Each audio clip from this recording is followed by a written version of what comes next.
लालबागच्या राजाच्या दरबारातील हा प्रकार तुम्ही बघा.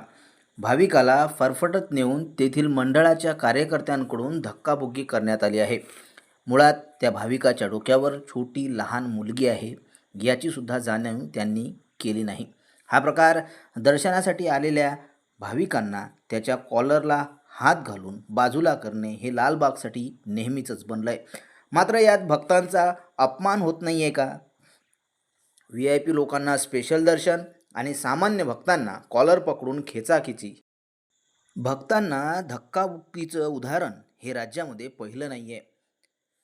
भक्तांची गर्दी मॅनेज करता न येणारे संस्थाने अनेक आहेत. पंढरपूरमध्ये सुद्धा आषाढी एकादशीला अशाच घटना होतात. राज्यात भक्तांच्या जीवावर श्रीमंत होणारे किंवा गलेलठ्ठ होणारे संस्थाने भरपूर आहेत. भक्तांची गर्दी मॅनेज करता येत नाही, त्यांना सुविधा देता येत नाही, तर संस्थाने चालवता तरी कशाला, हा प्रश्न प्रत्येक भाविक विचारत आहे. मुळात भक्तांनी दिलेले पैसे जास्त झालेले आहेत. व्यवस्थापनाचा जरासाही आदर्श नसलेली ही मंडळे नेमकी कशासाठी आहेत, हा सर्वात मोठा प्रश्न आहे.